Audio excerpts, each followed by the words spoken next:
Hello, everyone. Welcome to the Virtual Investor. Today, you get a bonus. You get both Michael and I talking today. Michael, how are you? How's it going, Paul? Good, very good. So now I'm down here in Florida. Mike's back up in our old home state of Pennsylvania. So we'll be doing these virtual meetings probably weekly, and we'll hit a bunch of different subjects we're going to talk about. Today, we're going to talk about a bunch of different things, kind of go back and forth a little bit. And one of the things we do hear from potential students or new students is what markets should we be focusing on as a new investor, right? What market should I focus on? We heard, I think, from 2 or 3 students in questions and phone calls. Mike, what do you think we should be focusing on as far as markets for a new investor? Yeah, I mean, Paul, you and I call them second tier markets, right? I'm giving an example of Charlotte. Well, let's call that a first tier market. It's a major metropolitan area. Yep. But for years we've targeted not Charlotte, but we've bought in houses off auctions or through wholesalers on areas outside of Charlotte. Call it a half hour to an hour and a half outside. So we're talking about towns like Gastonia, Concord, Kannapolis, Salisbury, etc. So that's one type of market. Find a big city and draw a circle like an hour outside of it. You've been doing that a lot longer than me. So but those are good markets to target. And totally. The second one, and it all started with last year, is that great migration that everyone's going through. Yeah. I'll give an example. In a lake community that we've invested before, a few flips and private lending opportunities, Paul, it's probably like a 2-hour ride to New York City.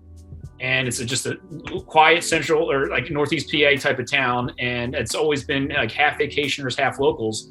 That town's transformed. It's all like a lot of more primary residents from New York, because now with remote work or the flexibility of the future of work, basically, some people will be willing to drive 2 hours to New York City easily one way or more if it's for a day a week, and just have a beautiful home in the country with several acres and not some little studio or 2-bedroom apartment in the city. So these rural areas, again, which we've been hitting for years, we're seeing butter. Yeah, we're seeing the appreciation of those markets as well. So for us, it's usually less competition, especially in the rural and those second tier markets, because every investor focuses on the larger metropolitan areas, so that draws in more wholesalers, more rehabbers, more landlords. Whereas being in those second tier and more rural markets, it's less competition that we've seen. Totally. And get in and we'll deep dive into that market a little bit. So this is Auburn in Schuylkill County, right? Schuylkill County, which is a real low income area, right? I mean, you go through different parts of Schuylkill and as poor as can be. Then you get in this beautiful HOA community in Auburn. And now they're building some monstrosities in this place, right? Now they're building some big, beautiful homes, all year round homes, as compared to before, where these were, like you said, seasonal. They would come during the summer, maybe a little bit during the winter here or there. So you're seeing that transformation as well, right? New construction, things like that going on in there. Yep.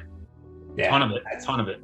And I think we're seeing that in a lot of these markets like that, these tertiary, I call them tertiary markets, where you get into that third tier level. You got your main market. Let's go to, like you said, Charlotte. Then you got 30, 45 minutes, Kannapolis out there. And then you go another 30, 45 minutes and you're hitting other markets in around there. And those are really starting to grow.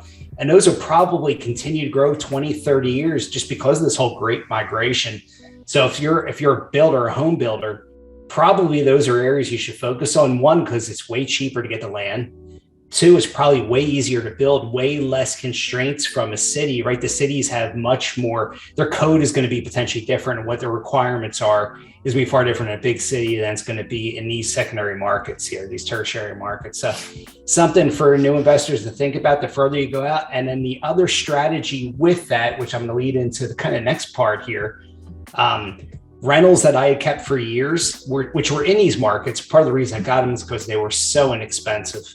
Like the one in East Stroudsburg, I bought about 2.5 years ago, paid $40,400 for it. It's in the Pocono Mountains, Pennsylvania, not too far, probably about an hour from that Auburn property Michael was talking about. Yeah. Rented for $1,200 a month. I think I put 10 grand into it. Just sold it last week for $156,000 because that appreciation in the market there, it was tremendous. It was $87,000 in net profit plus 20-some thousand of rental income during that time period too. So these markets can just keep yielding and yielding. And that's a double yield. Now I got depreciation recapture I'm going to pay on that, but I don't mind paying it because it's such a great payout. So I'm taking advantage of a few of these right now. One in Satterton, Pennsylvania, that I'm selling some of these rentals, and some of them I'll probably 1031 exchange a roll into different markets, and going to like Florida, Texas, more in Wyoming, and things like that. But these markets are definitely something big for us, us to hit on. And there's different ways we go about doing it compared to your traditional people, right? Most people doing direct mail, texting, or not via pay-per-click, right? PPC.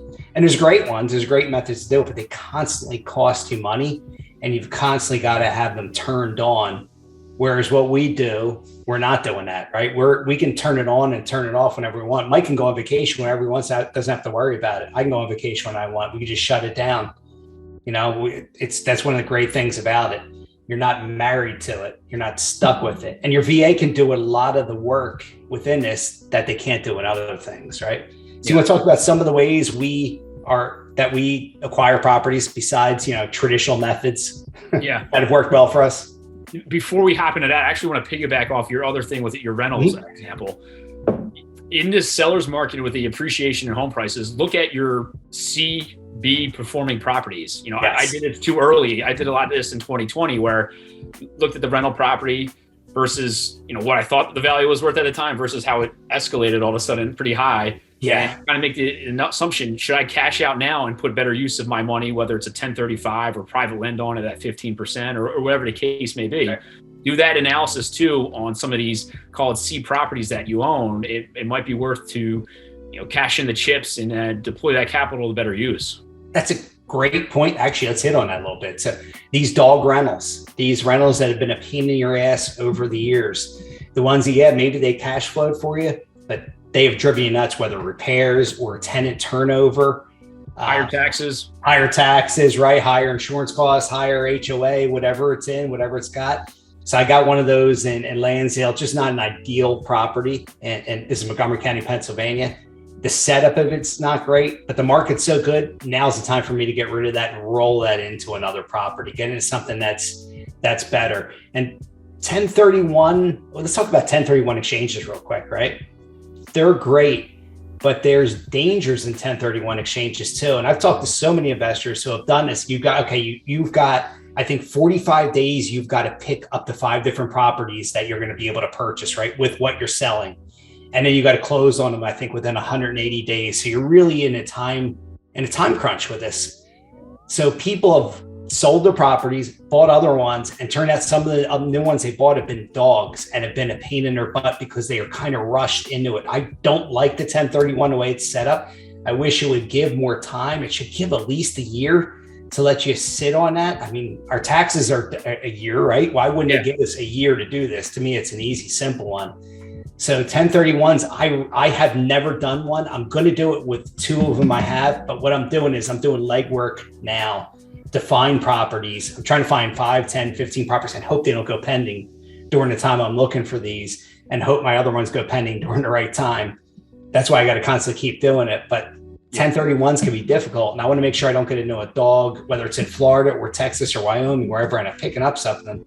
I don't want to get into a dog property and have the same issues that I'm leaving behind, right? So that's where 1031s aren't always the greatest thing. And sometimes you're better off just paying the taxes on it and moving forward, right? And just going to another better property.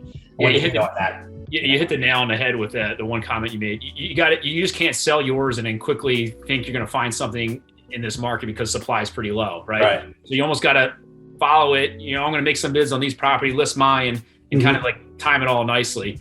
And then again, worst case scenario, if you can't find something, I'd rather pay the tax man than buy another dog property. For sure. Yeah, no doubt about it. And I don't think enough people talk about that. And I don't think enough gurus and investors hit on that. It just don't want to get into these bad properties here. And that's where, like, we do have an advantage, right? We have our, the entire country is our backyard, right? We can buy anywhere. So we're not constricted to just buying in Montgomery County, Pennsylvania.